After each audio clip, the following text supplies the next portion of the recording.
Je m'appelle Élise Dubois et, à 32 ans, je ne pensais pas devoir encore me battre pour avoir une place à la table familiale.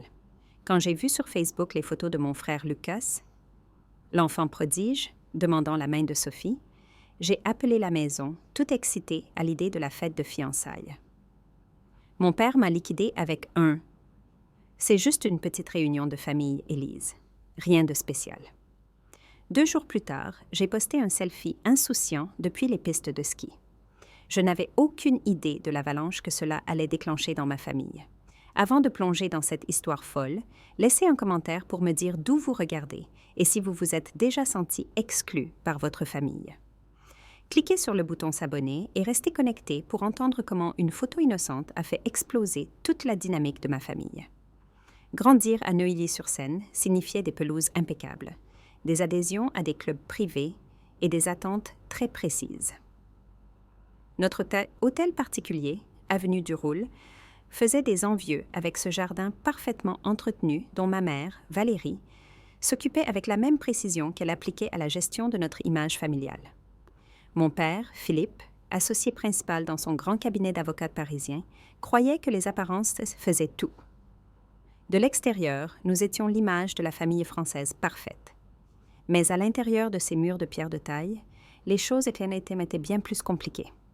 J'étais l'aînée et, pendant 7 ans, j'ai eu mes parents pour moi toute seule. Je me souviens de ces premières années avec tendresse. Mon père m'apprenant à faire du vélo au bois de Boulogne, ma mère me lisant des histoires le soir. Mais tout a changé quand Lucas est né. C'était subtil au début, ce changement d'attention. Au moment où il a commencé à marcher et à parler, la transformation était complète. Lucas est devenu le soleil autour duquel notre famille orbitait. Il était exceptionnellement doué, tant sur le plan sportif qu'académique. À 10 ans, il gagnait déjà des tournois régionaux de tennis. À 14 ans, il suivait des cours avancés et était courtisé par les lycées les plus prestigieux de Paris, comme Louis le Grand. Mes parents ne manquaient jamais un seul match ou une compétition académique. Pendant ce temps, j'étais douée en art, mais pas exceptionnelle dans ce qui comptait dans notre foyer obsédé par la réussite. Lise. Pourquoi ne peux-tu pas être plus concentrée comme ton frère? Demandait ma mère en voyant mon bulletin avec des 14-20. Lucas ne ramène jamais moins de 18. Ton frère va obtenir une bourse d'excellence et faire une grande école. Se vantait mon père lors des barbecues entre voisins, tandis que je restais maladroitement à côté de lui, invisible. Ce schéma a continué tout au long du lycée. Lucas était délégué de classe, major de promo et champion de tennis. J'étais juste moyenne. M'adonnant à la photographie pour l'album de fin d'année et traînant avec les artistes du club théâtre. Quand la saison des inscriptions post-bac est arrivée, mes parents avaient tracé tout l'avenir de Lucas, même s'il n'avait que 11 ans à l'époque. « Nous avons planifié ton parcours depuis ta naissance », m'avait dit mon père au dîner. Tu feras une prépa, puis Sciences Po ou le barreau, comme moi. Le cabinet t'attendra. La déception sur leur visage quand j'ai annoncé mon intention d'aller aux Beaux-Arts pour étudier la photographie est quelque chose que je n'oublierai jamais. Ma mère a pleuré, littéralement. Mon père ne m'a pas parlé pendant 2 semaines. « Tu gâches ta vie pour un passe-temps », a-t-il finalement dit quand il a daigné m'adresser la parole à nouveau. Personne ne gagne sa vie en prenant des photos. Poum. Malgré leur désapprobation, je suis partie. Ces 4 années ont été transformatrices, pas seulement pour mon art, mais pour mon estime de soi. J'ai trouvé des amis qui valorisaient la créativité et l'authenticité plutôt que la réussite et les apparences. J'ai découvert qui j'étais hors de l'ombre de mon frère parfait. Et je suis tombée amoureuse de la photographie de paysage, capturant la beauté brute de la nature. Après mon diplôme, alors que mes camarades affluaient vers Paris ou Lyon, j'ai mis le cap sur les Alpes, à Chamonix. Les montagnes m'appelaient d'une manière que les jardins manucurés de Neuilly ne l'avaient jamais fait. J'ai trouvé du travail avec un petit mais respecté magazine outdoor, photographiant des sports extrêmes et des paysages sauvages. J'ai construit une vie que j'aimais, entourée d'amis qui m'acceptaient exactement comme j'étais. Les contacts avec ma famille se sont raréfiés au fil des ans. Les visites pour les fêtes sont devenues des appels téléphoniques, les appels sont devenus des emails et finalement, juste des SMS occasionnels. Lucas a fait une prépa prestigieuse puis HEC comme prévu. Il a rejoint un grand cabinet de conseil à la Défense et a continué à être la fierté et la joie de la famille Dubois. L'année dernière, me sentant plus sûre de ma vie et de ma carrière, j'ai décidé d'essayer de renouer avec ma famille. J'avais bâti une solide réputation dans la photographie outdoor, mon travail apparaissant dans des publications nationales. J'avais même publié un beau livre sur les paysages alpins qui s'était étonnamment bien vendu. Je pensais que peut-être maintenant, avec un peu de succès à mon actif, mes parents verraient enfin la valeur du chemin que j'avais choisi. Les tentatives de reconnexion étaient maladroites, mais pas désastreuses. J'appelais plus régulièrement. J'envoyais des cadeaux pour les anniversaires et Noël. Je suis même rentrée pour les fêtes, où la conversation était guindée mais civile. Ma mère semblait légèrement plus intéressée par ma vie, posant des questions sur mon récent reportage photo pour une grande marque de sport d'hiver. Mon père me présentait toujours comme « Élise, notre fille qui vit à la montagne », comme si ma carrière ne méritait pas d'être mentionnée, mais au moins il n'était pas ouvertement désapprobateur. Lucas et moi avions une relation stérile. Ni proche, ni ouvertement hostile, nous occupions cet étrange terrain d'entente de frères et sœurs qui avaient grandi dans la même maison mais vécu des enfances totalement différentes. Lors de cette visite de Noël, il semblait préoccupé, vérifiant constamment son téléphone et disparaissant pour de longs appels professionnels. Le mystère a été résolu 2 semaines plus tard quand mon fil Facebook a montré Lucas un genou à terre devant sa petite amie Sophie, une grande blonde élancée issue d'une famille similaire à la nôtre, avec une énorme bague en diamant. L'annonce a eu des centaines de likes et de commentaires, y compris les félicitations enthousiastes de mes parents accueillant Sophie dans la famille. J'étais sincèrement heureuse pour eux. Sophie avait toujours été gentille avec moi les quelques fois où nous nous étions rencontrés, posant des questions réfléchies sur ma photographie et semblant sincèrement intéressée par ma vie à Chamonix. J'ai immédiatement envoyé un SMS de félicitations à Lucas et j'ai commencé à regarder les billets de train pour ce qui serait sûrement une fête de fiançailles élaborée. Après tout, c'était l'enfant prodige qui se fiançait. Aucune dépense ne serait épargnée. J'étais excitée à la perspective de renouer davantage avec ma famille pendant cette période heureuse. Peut-être que partager la joie de Lucas aiderait à combler les fossés restants entre nous tous. J'ai commencé à chercher en ligne le cadeau parfait et j'ai même envisagé d'offrir mes services pour leurs photos de fiançailles. Cela semblait être l'occasion idéale de montrer mon soutien tout en démontrant ma réussite professionnelle.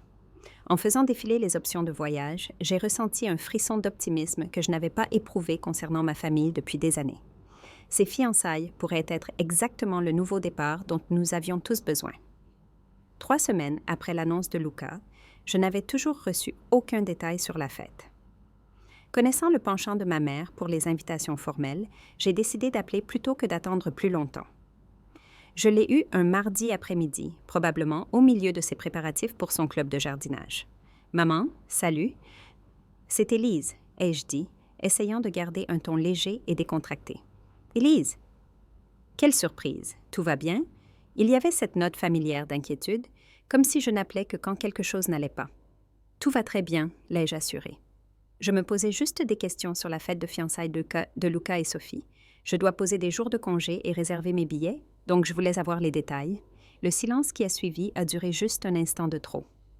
« Oh !» a fini par dire ma mère, sa voix prenant cette qualité aiguë et tendue qu'elle avait quand elle était mal à l'aise. « Eh bien, à ce sujet. » Mon estomac s'est noué avant même qu'elle ne continue. « La fête est ce week-end, chérie. Je pensais que Lucas t'en aurait parlé. »« Ce week-end » ai-je répété, calculant rapidement. « C'est dans 4 jours. Pourquoi je n'apprends ça que maintenant? » Une autre pause inconfortable. « Eh bien, Élise, le fait est que c'est vraiment juste une petite réunion, surtout des gens du coin. »« Des amis et de la famille, » a-t-elle terminé. « Je suis de la famille, » ai-je dit, énonçant l'évidence. « Je peux encore venir si je réserve un billet aujourd'hui. C'est à la maison ou dans une salle. »« C'est à la maison, mais Élise. » La voix de ma mère est tombée presque à un murmure. « Tu n'es pas vraiment invitée. » Les mots m'ont frappé comme un coup physique. Pas invitée à la fête de fiançailles de mon propre frère. « Je ne comprends pas, » ai-je réussi à dire à travers la boule dans ma gorge. « Lucas et Sophie voulaient garder ça intime, » a expliqué ma mère, bien que son explication semblât répétée. « Juste la famille proche et les amis. » Et je ne suis pas de la famille proche? La blessure dans ma voix était indubitable maintenant. Bien sûr que tu l'es, chérie, mais tu vis si loin et tout a été planifié assez vite. Lucas ne pensait pas que tu voudrais faire tout le trajet juste pour une soirée. J'ai serré mon téléphone plus fort. Il aurait pu me demander, au lieu de décider pour moi, qui d'autre vient à cette réunion intime. Ma mère a hésité à nouveau. Eh bien, les associés du cabinet de ton père, mes amis du club, les copains de promo de Lucas, la famille élargie de Sophie qui vient de Bordeaux. À chaque groupe qu'elle listait, le couteau s'enfonçait plus profondément. Ce n'était pas une petite réunion intime, c'était une célébration importante à laquelle des connaissances éloignées étaient invitées, tandis que moi, la sœur du futur marié, j'étais délibérément exclue. « Passe-moi papa », ai-je dit, la coupant. « Il est en réunion toute la journée, Élise. »« Maman, passe-le-moi. » Je savais qu'il travaillait de la maison le mardi. Après quelques bruissements et une conversation étouffée, la voix autoritaire de mon père s'était fait entendre. « Élise, de quoi s'agit-il? Je suis très occupée. »« Pourquoi je n'ai pas été invitée à la fête de Lucas? » ai-je demandé directement. « Ta mère t'a expliqué la situation, » a-t-il répondu avec dédain. « C'est juste une réunion d'amis proches et de famille, rien de spécial. Une réunion qui inclut tes associés mais pas ta fille? Ne sois pas dramatique, Élise. C'est exactement pour ça que ces événements sont difficiles quand tu es là. Tu ramènes toujours tout à toi. » J'ai été momentanément stupéfaite par le silence. C'était comme ça qu'il me voyait, celle qui faisait des drames et ramenait tout à elle. La maison sera pleine, a-t-il continué. Toutes les chambres d'amis sont déjà attribuées à la famille de Sophie. Il n'y aurait même pas de place pour toi. Je pourrais prendre un hôtel, ai-je contré. Honnêtement, Élise, ce n'est juste pas pratique. Nous t'inclurons dans l'organisation du mariage, bien sûr. Bien sûr, ai-je répété d'une voix vide. Après quelques minutes supplémentaires de conversation circulaire, j'ai raccroché, me sentant engourdie. Je me suis assise sur mon canapé, fixant le mur de mon appartement, essayant de traiter ce qui venait de se passer. Non seulement j'étais exclue de cet événement familial important, mais mon père l'avait rejeté comme juste une réunion, comme si cela rendait l'exclusion moins blessante. Plus j'y pensais, plus les détails devenaient clairs, rendant la situation encore plus douloureuse. La fête avait lieu dans ma maison d'enfance, l'endroit où j'avais grandi, et pourtant je n'y étais pas la bienvenue. Des gens qui n'avaient aucun lien de sang avec Lucas étaient invités, alors que moi, sa seule sœur, je ne l'étais pas, et la décision avait été prise sans même me consulter. Quand ma colocataire, Camille, est rentrée de sa garde d'infirmière, elle m'a trouvée encore sur le canapé, entourée de mouchoirs froissés. « Wow! Qu'est-ce qui s'est passé? » a-t-elle demandé en posant ses sacs et en s'asseyant près de moi. Entre deux hoquettes de sanglots, j'ai expliqué la situation. Camille, qui en avait entendu des vertes et des pas mûres sur ma dynamique familiale au cours de nos 3 années de colocation, était scandalisée à juste titre. « C'est complètement tordu, Élise. Ils ne peuvent pas te traiter comme ça. »« Apparemment, si, ai-je dit en me mouchant. Alors, qu'est-ce que c'est que tu vas faire? Débarquer à la fête? » J'ai secoué la tête. Et prouver à mon père qu'il a raison de dire que je suis dramatique? Non, merci. Alors quoi? Rien, ai-je dit avec un soupir. Que puis-je faire? Camille m'a lancé un long regard. Tu peux refuser de les laisser gâcher ton week-end. On a ce voyage au ski prévu avec Thomas et le groupe. Tu te souviens? De la poudreuse parfaite est annoncée à Val d'Isère. Au lieu de rester ici à t'apitoyer sur ton sort, viens tracer dans la neige et amuse-toi vraiment avec des gens qui t'apprécient. Le voyage au ski, j'avais presque oublié. Notre groupe d'amis prévoyait cette escapade depuis des mois pour profiter des dernières neiges de printemps. Je ne sais pas si je suis d'humeur, ai-je admis. Raison de plus pour venir, a insisté Camille. Thérapie par la nature, thérapie par les amis, thérapie par la vitesse. Le triple remède contre les drames familiaux. En considérant sa suggestion, des souvenirs d'autres exclusions sont remontés à la surface. La fois où mes parents sont allés à l'Expo Sciences de Lucas, mais ont manqué mon vernissage le même soir. Les vacances en famille prévues pendant mes examens finaux. Le dîner de remise de diplôme où toute la conversation tournait autour des succès de Lucas au collège plutôt que de mon diplôme obtenu ce jour-là. Ce n'était qu'un épisode de plus dans un long schéma. Cette réalisation n'a pas atténué la piqûre, mais elle m'a aidé à voir plus clair. J'avais passé trop d'années à chercher l'approbation et l'inclusion de gens qui m'avaient montré à maintes reprises que j'étais une arrière-pensée dans leur vie. « Mon, tu sais quoi? Tu as raison, » ai-je dit à Camille en redressant les épaules. « Je ne vais pas laisser ça gâcher mon week-end. La famille Dubois peut avoir sa petite fête parfaite sans la brebis galeuse pour les embarrasser. Je serais trop occupée à vivre ma vraie vie pour m'en soucier. » Camille a souri et a levé la main pour un top là. « C'est l'esprit. Maintenant, va te laver le visage et aide-moi à planifier nos tenues d'après-ski. » En allant à la salle de bain, j'ai senti un mélange d'émotions tourbillonner en moi. De la blessure et de la colère, certes, mais aussi une détermination grandissante. Si ma famille n'avait pas de place pour moi à leur table, je construirais ma propre table entourée de gens qui voulaient vraiment que je sois là. Le vendredi matin s'est levé clair et frais, avec ce genre de ciel bleu éclatant des Alpes qui me coupait toujours le souffle même après 8 ans. Camille, Thomas et moi avons chargé le SUV de Thomas avec notre matériel, tandis que nos autres amis, Léa et Antoine, suivaient dans leur voiture. L'excitation du week-end de ski à venir était une distraction bienvenue du nœud d'émotion qui pesait encore sur ma poitrine. Le trajet vers Val d'Isère a été rempli de chansons rock des années 90 chantées à tue-tête et de débats sur les pistes que nous ferions en premier. Léa, urgentiste avec très peu de temps libre, plaidait pour le terrain le plus difficile.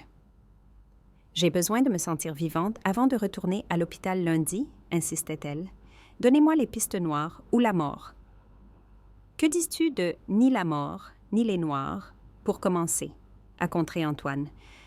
Certains d'entre nous sont de simples mortels qui ont besoin de s'échauffer. Les plaisanteries faciles entre amis étaient apaisantes.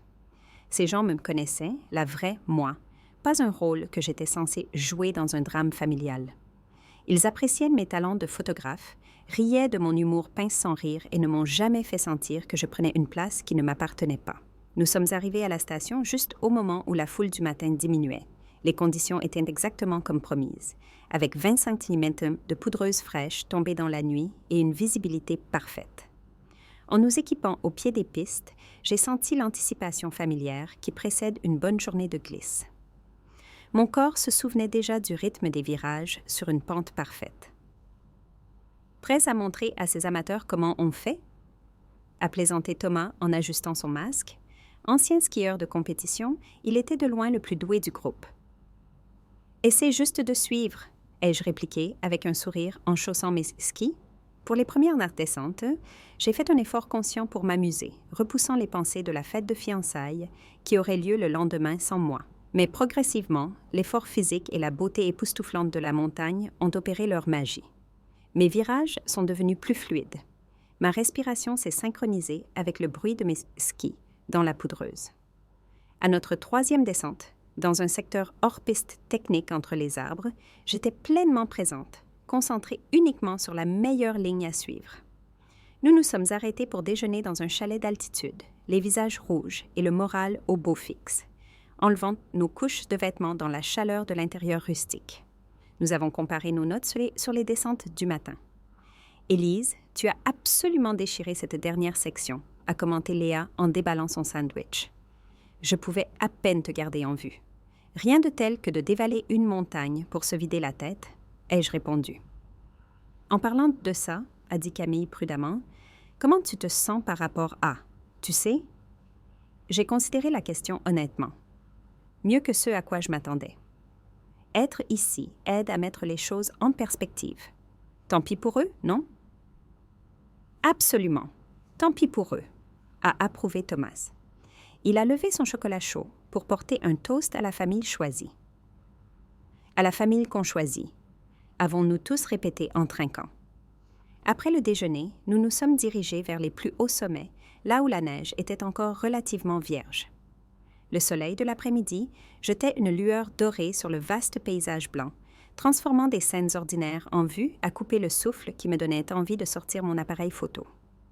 Au sommet, nous avons fait une pause pour admirer la vue panoramique sur les Alpes s'étendant devant nous. « C'est dingue », a soufflé Antoine en tournant lentement sur lui-même. « Chum, j'ai l'impression d'être sur le toit du monde. »« On y est presque », ai-je répondu en sortant de mon téléphone.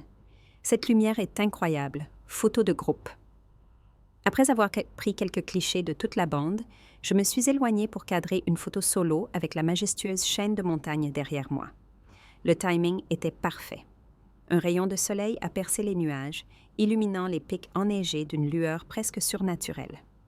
J'ai incliné mon téléphone pour capter à la fois mon visage et l'arrière-plan majestueux. La joie du moment évidente dans mon sourire sincère. En regardant l'image résultante, j'ai ressenti une vague de quelque chose de puissant. J'étais là, vivant la vie que j'avais choisie, entourée d'amis qui tenaient vraiment à moi, dans l'un des plus beaux endroits de la Terre. Pendant que ma famille était réunie à Neuilly, jouant ses rôles dans la performance continue de la parfaite famille Dubois, j'étais authentiquement heureuse d'une manière qui n'avait rien à voir avec les attentes de quelqu'un d'autre. Le contraste était si frappant que c'en était presque drôle. Sans trop y penser, j'ai ouvert Instagram et j'ai téléchargé la photo avec la légende. Vivre ma meilleure vie tout en manquant les réunions de famille, Val d'Isère, montagne, poudreuse, choisir la joie. Camille a commenté en lisant par-dessus mon épaule avec un petit sourire. Tiens, subtil. Je trouvais aussi, ai-je répondu légèrement. Prêts à y aller? En quelques minutes, les likes et les commentaires de soutien ont commencé à affluer. Ma coloc de fac a écrit « C'est leur perte, ma reine ». Mon collègue du magazine a commenté « Cette lumière est tout ». Divers amis ont ajouté des emojis flammes et cœurs. J'ai mis mon téléphone en silencieux et l'ai glissé dans ma poche. Quelles que soient les ondes de choc que le poste pourrait causer à Neuilly, je n'allais pas les laisser me distraire de la journée de ski parfaite qui se déroulait devant moi. Je me suis élancée, plongeant dans une pente raide de poudreuse vierge. L'ivresse de la descente a emporté toutes les pensées restantes du drame familial. Pour le reste de l'après-midi, nous avons chassé le soleil sur la montagne, trouvant des poches de neige parfaites et nous mettant au défi sur des terrains de plus en plus difficiles. Au moment où les remontées ont fermé à 16h30, mes jambes brûlaient agréablement et mon esprit était clair. La fatigue physique et la beauté naturelle avaient travaillé ensemble pour restaurer ma perspective.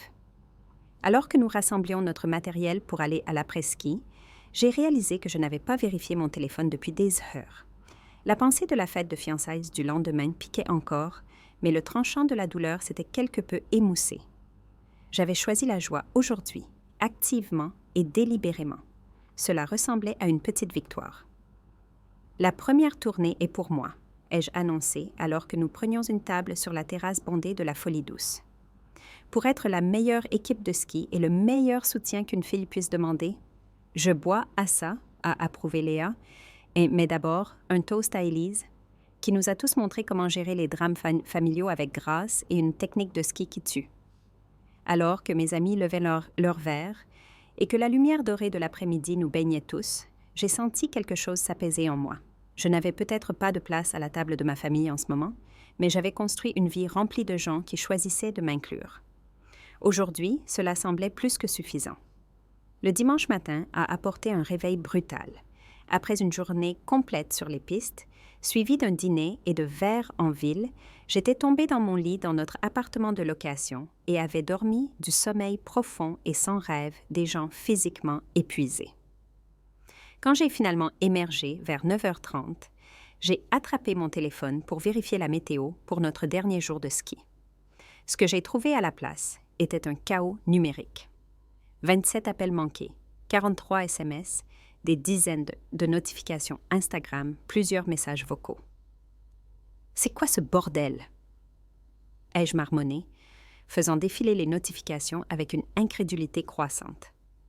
Le premier message vocal était de ma mère, sa voix tendue par une fureur à peine contenue. « Élise Marie Dubois, rappelle-moi immédiatement. Ton petit numéro sur les réseaux sociaux a complètement perturbé la journée spéciale de Lucas. Comment peux-tu être aussi égoïste? » Numéro, égoïste, tout ce que j'avais fait était de poster une photo de ski. Le deuxième message vocal était de mon père, son ton sec et professionnel. Élise, ce comportement est inacceptable. Je m'attends à ce que tu retires ce post inapproprié et que tu présentes des excuses à ton frère et à Sophie immédiatement. Rappelle-moi. Le troisième était de Lucas lui-même. Et Serette, a-t-il commencé, l'air fatigué. Tu peux m'appeler quand tu auras ce message? Il faut qu'on parle de ce qui s'est passé. Abasourdi, je suis passée aux SMS. Ils allaient des multiples variations de « Appelle-moi maintenant » de ma mère, aux messages plus révélateurs des membres de la famille élargie. Ma cousine Nathalie. « Et pourquoi tu n'es pas à la fête de Lucas? Tout le monde demande après toi. » Ma tante Patricia. « Élise, ma chérie, tu nous as manqué hier. Tout va bien? Ta mère a donné une excuse vague comme quoi tu étais trop occupée pour venir. Mon oncle Georges. Ma petite, peu importe ce qui se passe avec tes parents, sache qu'on a tous demandé après toi.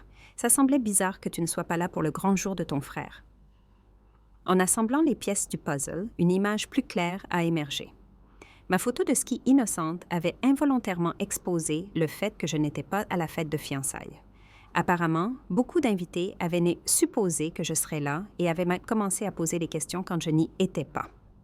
Les excuses de mes parents n'avaient pas été très convaincantes, surtout à la lumière de ma documentation très publique montrant que je profitais simplement d'un week-end de ski plutôt que de m'occuper d'une obligation incontournable. Camille est entrée de la cuisine, une tasse de café à la main. « Bonjour, rayon de soleil, prête pour une autre journée? Wow, c'est quoi cette tête? » Apparemment, j'ai gâché la fête de fiançailles de mon frère, ai-je dit, faisant toujours défiler les messages avec incrédulité. En skiant, c'est une première. J'ai rapidement expliqué la situation telle que je la comprenais, lui montrant certains des messages les plus révélateurs. « Oh mon Dieu !» a dit Camille, les yeux écarquillés. « Tes parents ont dit à tout le monde que tu étais trop occupée pour venir, pas que tu n'étais pas invitée. Ton poste a totalement exposé leurs mensonges. » « Je ne l'ai pas fait exprès, » ai-je protesté. « Bien sûr que non, mais ils sont plus contrariés d'avoir l'air bête que de t'avoir blessé en premier lieu. » Elle s'est assise près de moi sur le lit. Classique des narcissiques. Mon téléphone a sonné à nouveau, le nom de ma mère clignotant sur l'écran. Avec une profonde inspiration, j'ai répondu. « Allô? » Et enfin, a craqué ma mère. Oh. As-tu une idée de ce que tu as fait? Maman, j'ai posté une photo de ski. Je n'ai rien mentionné sur la fête de Lucas et comme tu savais exactement ce que tu faisais avec cette légende sur le fait de manquer les réunions de famille, a-t-elle accusé. Les parents de Sophie étaient mortifiés quand ils ont réalisé que la seule sœur de Lucas n'était pas incluse. Ils n'arrêtaient pas de demander s'il y avait une brouille familiale qu'ils devraient connaître avant le mariage. L'ironie de la situation aurait été risible si elle n'avait pas été si douloureuse. Ma famille était contrariée, non pas parce qu'ils m'avaient blessée en m'excluant, mais parce que mon absence avait été remarquée et questionnée, perturbant l'image parfaite qu'ils voulaient projeter. « Je suis désolée si mon poste a causé de la confusion, » ai-je dit prudemment, mais ce n'est pas moi qui ai décidé de ne pas inviter la famille immédiate à une fête de fiançailles. On a déjà vu ça, Élise. C'était une petite réunion qui incluait les associés de papa, mais pas sa fille. Je comprends. Ma mère a soupiré lourdement. Ton père veut te parler. Avant que je puisse protester, la voix de mon père est arrivée sur la ligne. Élise, je suis extrêmement déçue par ton comportement. Tu dois retirer ce poste immédiatement et présenter des excuses. Pourquoi exactement? Skier alors que je ne suis pas invitée à un événement familial? Pour avoir délibérément fait une scène et embarrassé la famille. Je n'ai pas fait de scène, papa. Je n'étais même pas là pour faire une scène. C'était bien ça le but. Ne fais pas la maligne, a-t-il claqué. C'est exactement pour ça que Lucas s'inquiétait de t'inviter. Il avait peur que tu ramènes ses fiançailles à tes problèmes. La cruauté désinvolte de cette déclaration m'a coupé le souffle. Donc, c'est Lucas qui a décidé de ne pas m'inviter. Ce n'était pas un oubli. Le silence momentané de mon père a confirmé ce que je soupçonnais. Ce n'était pas une question de logistique ou de distance. Mon frère m'avait délibérément exclu et mes parents avaient soutenu cette décision. Lucas et Sophie voulaient une célébration sans drame. Mon père a finalement dit « Et je suis le drame.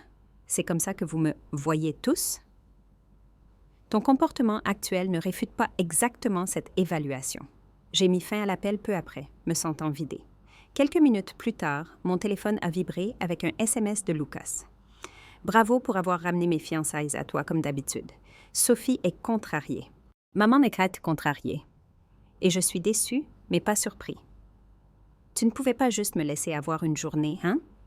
Alors que je fixais les mots de mon frère, essayant de formuler une réponse qui n'aggraverait pas la situation, un autre SMS est arrivé, celui-ci de Sophie elle-même.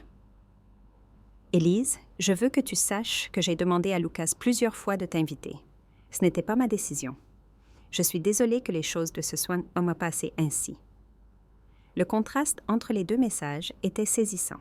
Sophie, qui me connaissait à peine, avait plaidé pour mon inclusion, tandis que mon propre frère avait choisi de m'exclure et me blâmait maintenant pour les conséquences de cette décision.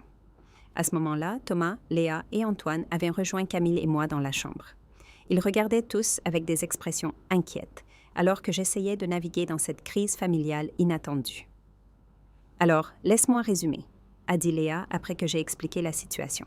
« Ils ne t'ont pas invité, ont menti à tout le monde sur la raison de ton absence et sont maintenant fâchés contre toi parce que tu existes visiblement ailleurs. » Ça résume bien la chose, ai-je confirmé. C'est une dynamique familiale toxique de haut niveau, a dit Antoine en secouant la tête. Qu'est-ce que tu vas faire? A demandé Thomas. J'ai regardé mon téléphone, les dizaines de notifications qui affluaient encore, les accusations, les explications et les expressions d'inquiétude de divers membres de la famille. La journée de ski que nous avions prévue semblait soudain impossible. Cette situation devait être réglée. Je pense que je dois avoir une conversation honnête avec mon frère, ai-je dit finalement. Ça couve depuis des années et peut-être qu'il est temps de crever l'abcès. « Tu veux qu'on rentre à Chamonix ?» a demandé Camille. « On peut écourter le voyage. » J'ai considéré l'offre, touchée par la volonté de mes amis de changer leurs plans pour me soutenir. « Non, restez et profitez du dernier jour. Je prendrai une navette. J'ai besoin d'un peu de temps seul pour réfléchir de toute façon. » Alors que mes amis se préparaient à contre-cœur pour leur journée sur les pistes sans moi, j'ai emballé mes affaires et réservé une place dans la navette. Avant de partir, j'ai vérifié à nouveau mes réseaux sociaux, envisageant de supprimer le post qui avait causé un tel chaos. À la fin, je l'ai laissé.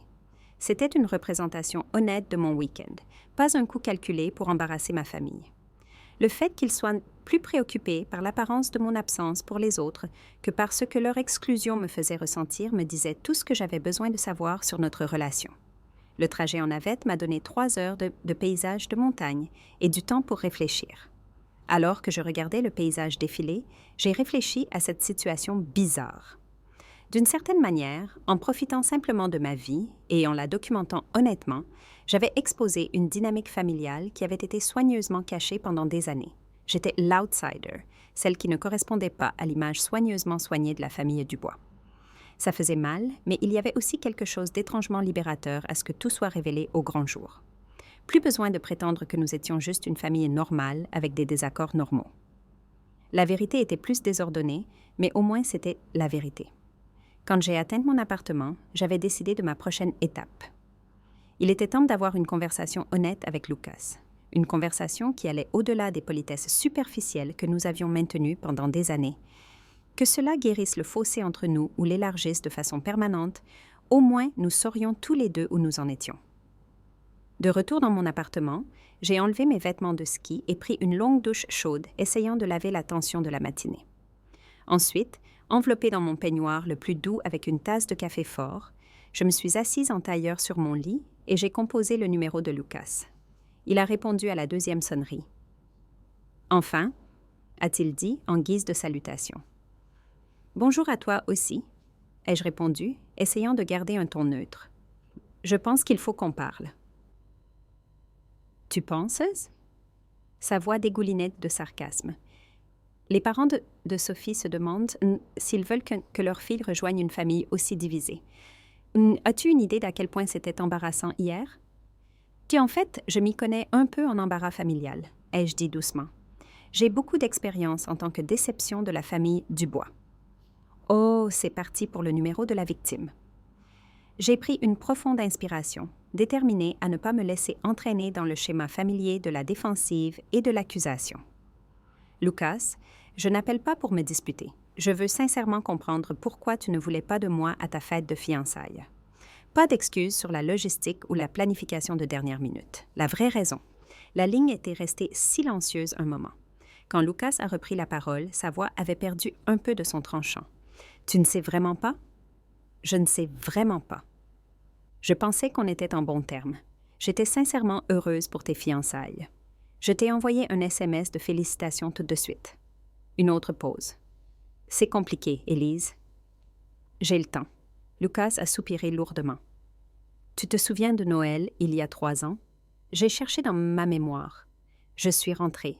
On a dîné. C'était gênant, mais civil. Quoi à ce propos? Tu t'es disputé avec papa à propos de ma promotion.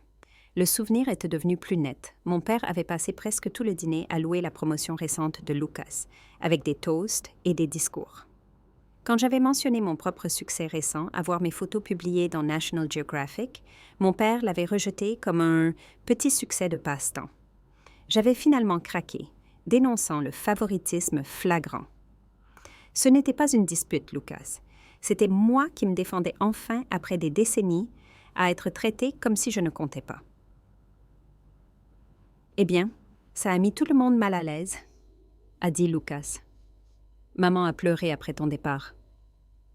Parce que j'ai souligné qu'ils t'ont toujours favorisé, ce n'est pas exactement une révélation choquante. Tu vois, c'est exactement le problème. La voix de Lucas s'est élevée. Tu te peins toujours en victime et nous en méchant. As-tu une idée de ce que c'est d'être l'enfant prodige, comme tu m'appelles? Sais-tu avec quelle pression j'ai vécu toute ma vie? La question m'a prise au dépourvu. De quoi tu parles? Tu as toujours réussi sous la pression. Tu étais une star dans tout ce que tu essayais. Parce que je n'avais pas le choix. La véhémence soudaine dans sa voix m'a surprise. Depuis l'école primaire, je savais exactement ce qu'on attendait de moi. Des notes parfaites, des résultats sportifs, la bonne école, la bonne carrière. Il n'y a jamais eu un moment où je pouvais juste être moyen ou faire une erreur ou choisir ma propre voie. Je suis restée assise dans un silence stupéfait, alors que Lucas continuait, les mots se déversant comme si une digue avait rompu. Tu penses que tu as eu la vie dure parce que maman et papa ne venaient pas à tes expos? Et c'était de les avoir à chaque match, chaque compétition, avec leurs attentes, qui t'écrasent. Sais-tu combien de nuits j'ai vomi d'anxiété avant les examens? Combien d'attaques de panique j'ai eues en prépa en essayant de maintenir mes notes? Pendant ce temps, toi tu es parti. Tu as choisi ta propre voie et tu te fichais de ce que les autres pensaient. As-tu une idée de combien j'ai envié cette liberté? Le changement de perspective était vertiginoso. Toutes ces années, j'avais vu Lucas comme le favori, l'enfant prodige à qui tout était donné, qui n'avait jamais à se battre pour l'approbation. Je n'avais jamais considéré que le projecteur que je voulais si désespérément pouvait ressembler à une prison pour lui. Je n'en avais aucune idée, ai-je dit doucement. Mais tu avais toujours l'air si confiant, si parfait en tout. Je pensais que tu aimais être la star de la famille. J'ai appris à jouer le rôle, a répondu Lucas, la voix plus calme maintenant. C'était plus facile que de les décevoir, mais te regarder construire ta vie selon tes propres termes.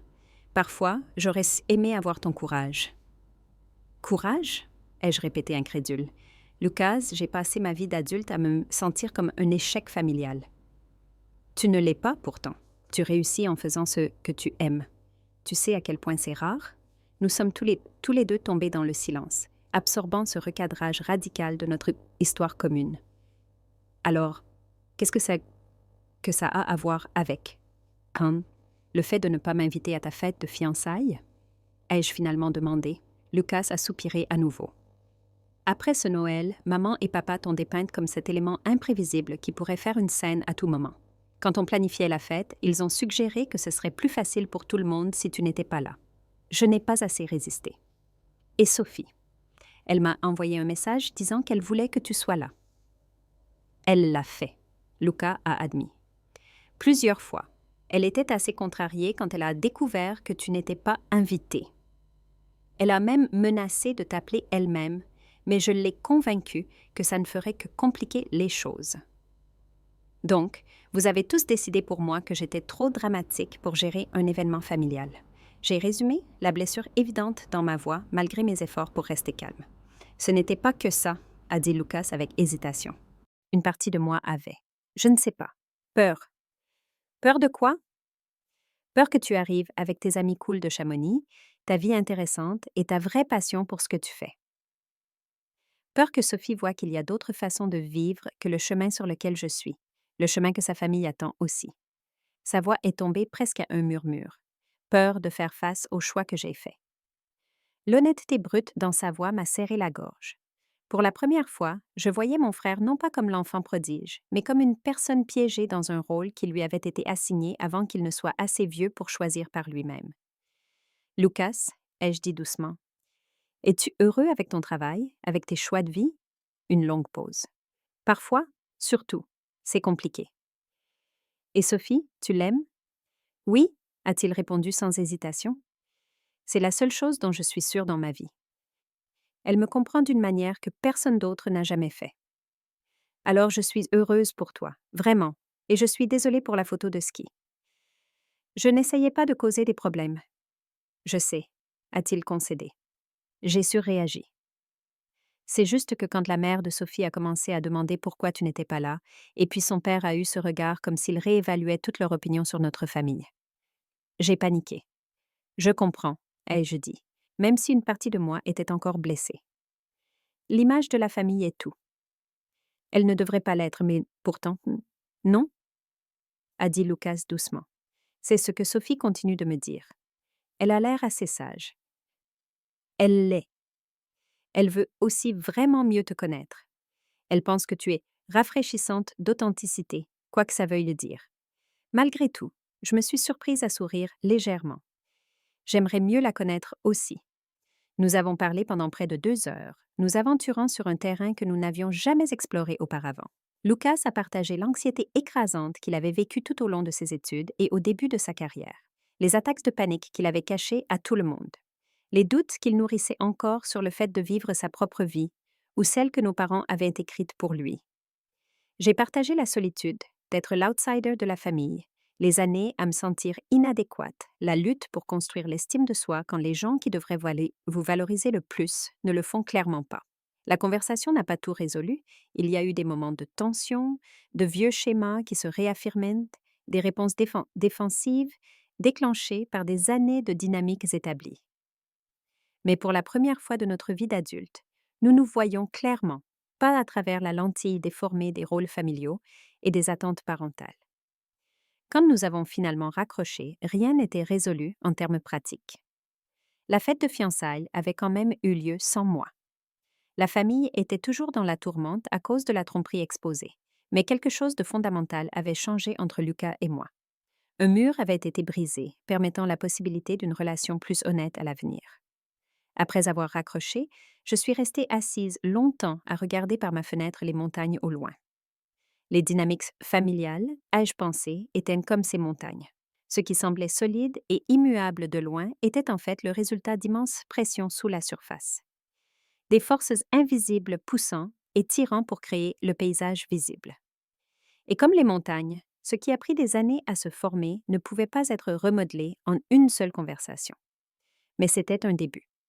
3 jours après ma conversation avec Lucas, un email est arrivé dans ma boîte de réception avec l'objet « Discussion familiale important ». L'expéditeur était mon père et le ton formel du message était si caractéristique de lui que j'aurais pu sourire si la situation n'avait pas été si tendue. « Élise », commençait-il. Les événements récents ont clairement montré qu'une discussion familiale est nécessaire pour aborder les préoccupations actuelles et établir une voie à suivre. Ta mère, Lucas, Sophie et moi voudrions organiser une visioconférence ce samedi à 20h01. Merci de confirmer ta disponibilité. Cordialement, Papa. Pas d'excuses, pas de reconnaissance de mes sentiments, juste une convocation professionnelle comme si j'étais appelée à une réunion avec un client difficile. Classique Philippe Dubois. J'ai confirmé ma disponibilité, puis j'ai passé les jours suivants à me préparer mentalement pour la conversation. Ce serait la première fois que nous discuterions tous de la situation ensemble, y compris Sophie. Je voulais être claire et honnête sur mes sentiments, sans laisser la discussion dégénérer en chaos émotionnel qui ne ferait que renforcer l'image que ma famille avait de moi comme étant la dramatique. Vendredi soir, je me suis assise à mon petit bureau avec un carnet, notant les points clés que je voulais aborder. Camille m'a trouvée là, entourée de papier froissé et de tasses de thé à moitié vides. « Tu te prépares pour la bataille ?» a-t-elle demandé, appuyée contre le cadre de la porte. « Quelque chose comme ça, ai-je admis. Je n'arrête pas de recommencer parce que tout ce que j'écris semble soit trop conflictuel, soit trop conciliant. Quel est ton objectif pour cet appel? J'ai réfléchi à la question. Je veux qu'ils comprennent comment leurs actions m'ont affecté, mais je veux aussi avancer d'une manière ou d'une autre. Je ne veux pas couper les ponts, mais je ne peux pas continuer à prétendre que tout va bien quand ce n'est pas le cas. Alors dis ça, a suggéré Camille. Sois honnête sur les deux parties, la blessure et l'espoir. J'ai hoché la tête, ajoutant son conseil à mes notes. Je ne veux juste pas retomber dans les vieux schémas. C'est si facile de glisser à nouveau dans le rôle qu'ils m'ont assigné. Alors ne le fais pas, a dit Camille simplement. Tu n'es pas la même personne que tu étais quand ces schémas se sont formés. Tu as construit une vie que tu aimes, entourée de gens qui te valorisent pour qui tu es vraiment. Parle depuis cet endroit de force. Ces mots sont restés avec moi alors que je finalisais mes notes et essayais de dormir un peu. Samedi matin, je me sentais aussi prête que possible. J'ai installé mon ordinateur portable dans le salon, choisissant un fond neutre qui ne distrairait pas de la conversation. À 20 heures précises, j'ai cliqué sur le lien que mon père avait envoyé. L'écran s'est rempli des visages familiers de ma famille, tous assis dans le salon formel de la maison de mes parents à Neuilly. Mon père occupait son fauteuil en cuir habituel, l'air sévère dans une chemise boutonnée. Bien que ce soit le week-end, ma mère était perchée à côté de lui, sur l'accoudoir du fauteuil. Sa posture rigide, son visage soigneusement composé. Lucas et Sophie étaient assis près l'un de l'autre sur le canapé en face de mes parents, tous deux mal à l'aise. « Élise, a commencé mon père sans préambule, merci de te joindre à nous. Je pense que nous sommes tous d'accord pour dire que les événements récents ont créé une situation malheureuse qui doit être abordée. Oui, ai-je convenu calmement. Je pense qu'il y a beaucoup de choses dont nous devons discuter. Permettez-moi de commencer par dire que, et bien que ton post sur les réseaux sociaux ait été inapproprié, nous reconnaissons qu'il y a eu un échec de communication concernant la fête de fiançailles de Lucas, a continué mon père avec sa voix d'avocat. À l'avenir, nous devons établir de meilleurs protocoles pour les événements familiaux. J'ai ravalé la première réplique qui m'est venue à l'esprit, me rappelant mes objectifs pour la conversation. Avant de parler de protocole, je voudrais aborder le fait que j'ai été délibérément exclue de la fête de fiançailles de mon frère et que personne n'a eu la courtoisie d'être honnête avec moi à ce sujet. « Élise !» a interjeté ma mère, sa voix prenant le ton apaisant qu'elle utilisait toujours pour essayer de lisser les conflits. Nous ne voulions pas te blesser, c'était simplement une question de considération pratique. Maman, ai-je dit doucement mais fermement, ce n'est pas vrai et nous le savons tous. Lucas et moi avons déjà eu une conversation honnête à ce sujet. Je n'ai pas été invitée parce que vous avez décidé que je pourrais faire une scène ou embarrasser la famille d'une manière ou d'une autre. Mon père a bougé inconfortablement dans son fauteuil. Ton historique d'éclats émotionnels lors des réunions de famille a été une considération. Oui. Mon historique d'éclats émotionnels? Ai-je répété incrédule. Tu veux dire la poignée de fois au cours de la dernière décennie où j'ai osé exprimer ma blessure d'être constamment mise à l'écart dans cette famille? C'est exactement le genre de réaction dramatique que nous voulions éviter, a dit mon père, faisant un geste vers l'écran, comme si mon calme interrogatoire prouvait son point. Philippe, a pris la parole Sophie de manière inattendue. Je ne pense pas qu'Élise soit dramatique. Elle exprime des sentiments légitimes d'avoir été exclue de notre célébration. Un bref silence gêné a suivi cette intervention. Mon père ne s'attendait clairement pas à ce que Sophie le contredise, et moi non plus. Elle s'est redressée sur le canapé, l'air déterminé. « Je veux dire quelque chose », a-t-elle continué. « J'observe cette dynamique familiale de l'extérieur, et je dois vous dire que c'est inquiétant.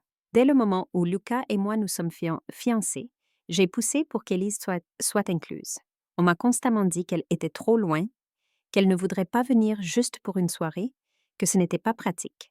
J'ai accepté ces explications parce que je ne savais pas, mais maintenant je vois que ce n'était pas la vraie raison et j'ai l'impression d'avoir été trompée. » Lucas a posé sa main sur le bras de Sophie. « Steph, non.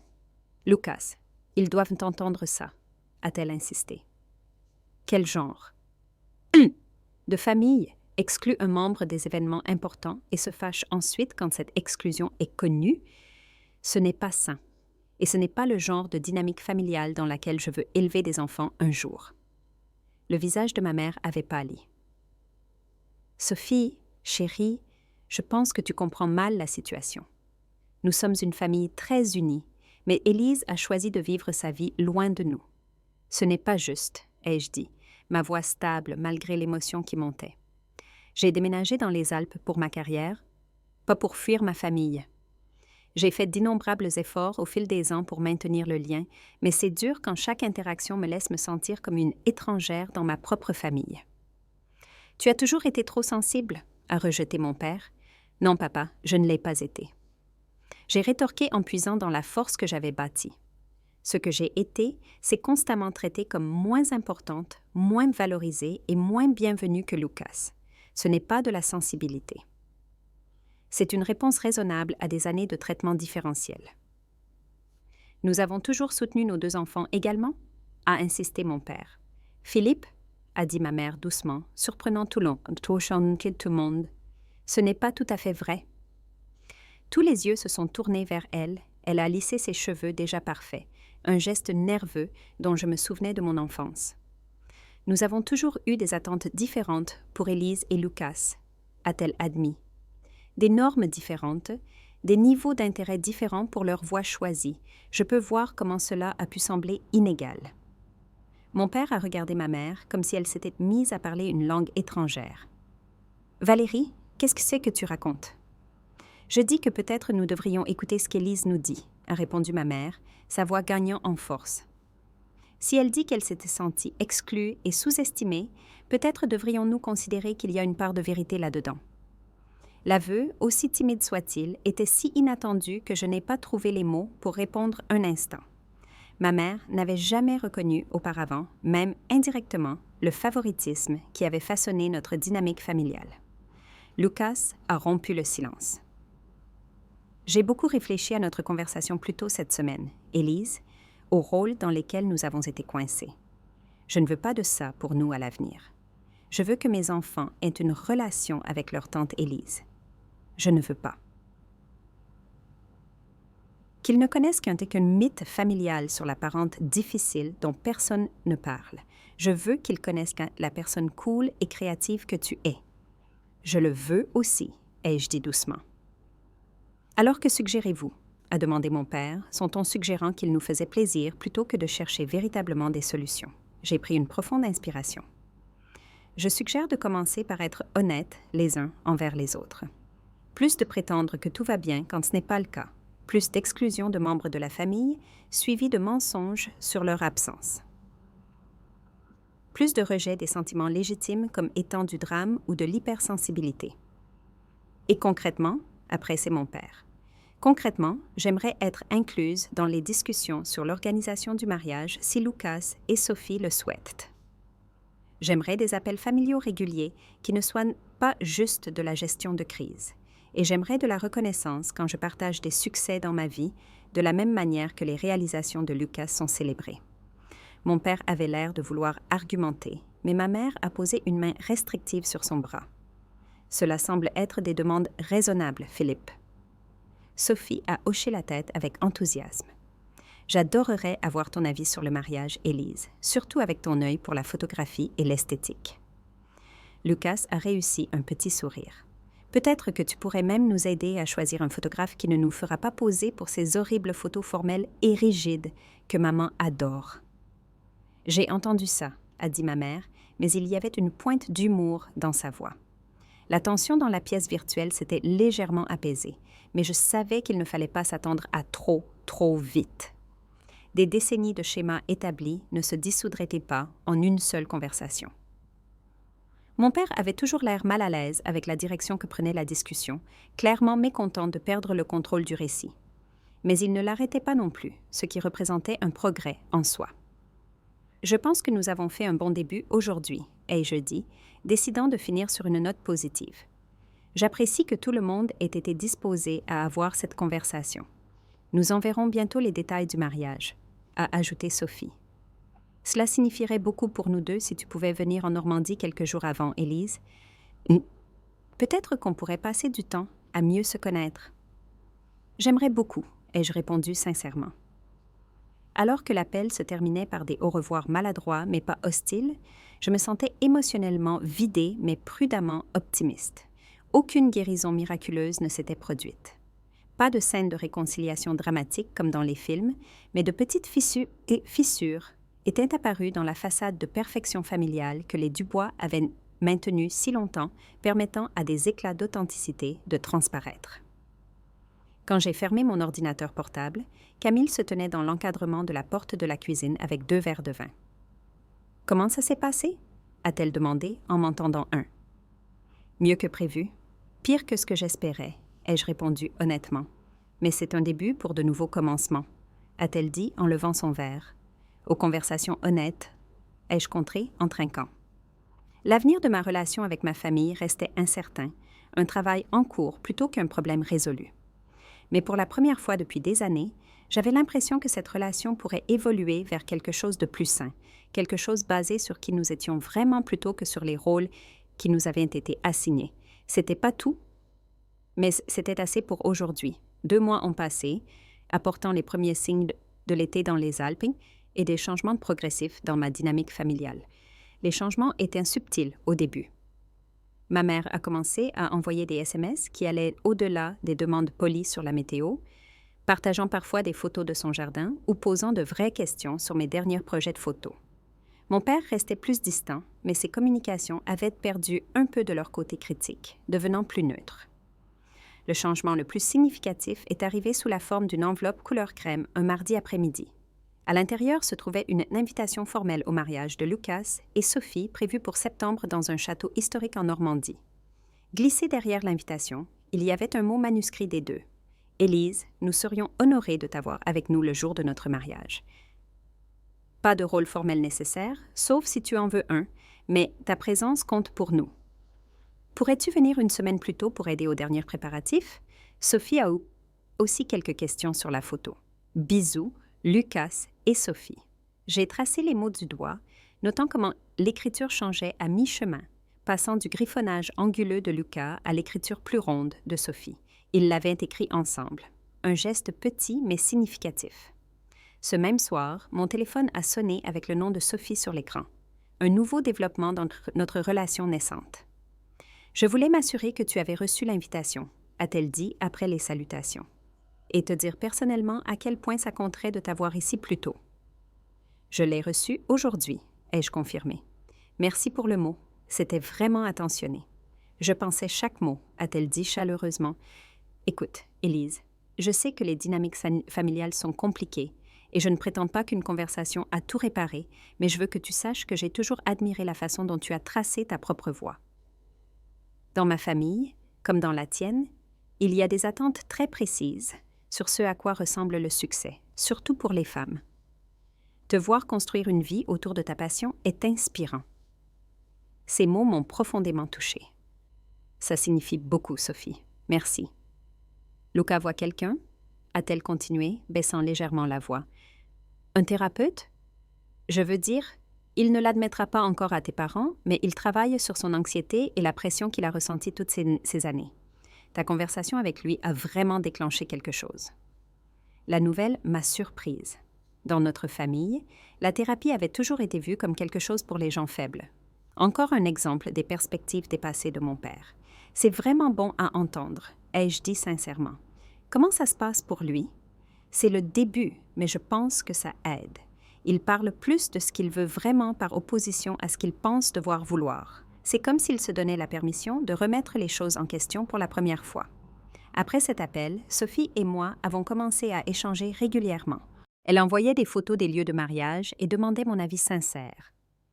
Je partageais des images de mes séances photos. Une véritable amitié a commencé à se former, indépendamment de ma relation compliquée avec mon frère. Inspirée en partie par l'exemple de Lucas et par ma propre reconnaissance que j'avais besoin de soutien, j'ai aussi commencé à voir un thérapeute.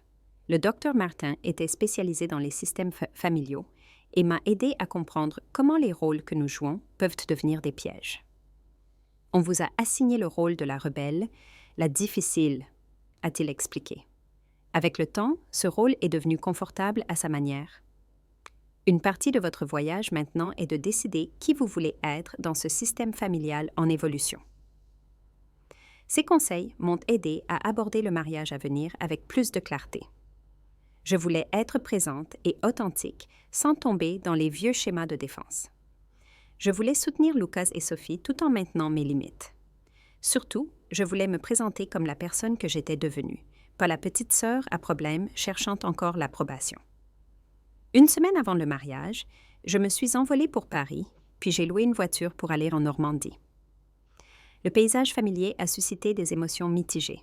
J'avais prévu de rester chez mes parents 2 nuits avant de déménager dans un hôtel plus proche du lieu du mariage. Le dîner le premier soir était tendu. Mon père maintenait une politesse formelle. Ma mère faisait plus d'efforts, posant des questions précises sur mon récent reportage.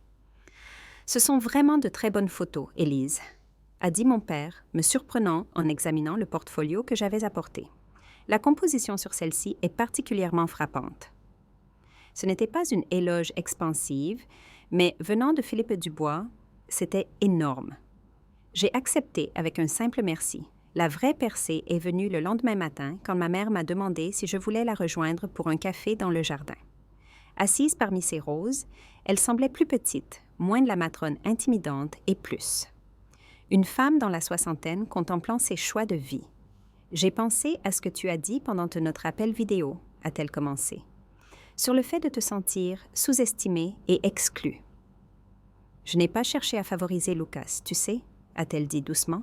« Quand tu étais petite, tu étais tout mon monde. »« Qu'est-ce qui a changé ?» ai-je demandé. Ton père avait des idées très précises sur le succès. Quand Lucas a montré des aptitudes pour ce que Philippe valorisait, c'était facile de le soutenir, et tu étais si indépendante. Ce n'était pas juste pour toi, et j'en suis désolée. L'aveu simple était plus guérisseur que je ne l'avais anticipé. Pas un moment hollywoodien, mais un pas tranquille vers la reconnaissance. 2 jours plus tard, j'ai déménagé à l'hôtel. La semaine qui a suivi a été un tourbillon. Il y avait encore des moments de tension, mais je les gérais mieux. Le jour avant le mariage, Lucas m'a demandé de faire une promenade. « J'ai quelque chose à te demander », a-t-il dit. « Pourrais-tu prendre des photos informelles demain? Juste ta perspective. » La demande m'a touchée. « Je serai honorée », lui ai-je dit. « Il y a autre chose. Je suis désolée pour les fois où j'ai contribué à ton sentiment d'exclusion. » Pour la première fois, j'ai senti une véritable connexion avec Lucas. Le jour du mariage s'est levé clair et parfait. J'ai passé la matinée avec Sophie. Ma mère est passée et j'ai pris une belle photo d'elle aidant Sophie. Pendant la cérémonie, j'ai capturé l'expression fugace de vulnérabilité de mon père. Et le moment où Lucas a croisé mon regard avec un petit signe de tête complice. Tard dans la soirée, mon père m'a approché au bar. « Ta mère m'a montré tes photos », a-t-il dit. « Tu as un vrai talent, Élise. Je commence à comprendre pourquoi ton travail est reconnu. »« Merci, papa. Ton frère et Sophie apprécient ta perspective. Je commence à comprendre pourquoi. » Ce n'étaient pas des excuses complètes, mais c'était un mouvement significatif. 2 semaines après mon retour à Chamonix, j'ai commencé un nouveau projet de photo intitulé « Systèmes familiaux ». Il explorait les dynamiques complexes de différentes familles. 6 mois après le mariage, j'ai réalisé que je n'avais pas encore inclus ma propre famille. J'ai envoyé un email proposant l'idée. À ma grande surprise, ils ont tous accepté. Nous avons organisé un week-end au printemps pour créer de l'art ensemble. En réservant le billet, j'ai réfléchi au voyage inattendu de l'année passée. Cela avait commencé par une exclusion et une photo de ski. Cela avait évolué vers la vérité et la connexion. La guérison n'était pas complète, mais j'avais appris qu'elle nécessitait de l'honnêteté. Votre famille vous a-t-elle déjà exclu d'un événement important? Comment l'avez-vous géré? J'aimerais entendre vos histoires dans les commentaires ci-dessous. Et si ce voyage de guérison familiale a résonné en vous, n'oubliez pas d'aimer et de vous abonner pour plus d'histoires sur la navigation dans les relations complexes. Merci d'avoir partagé ce chemin avec moi.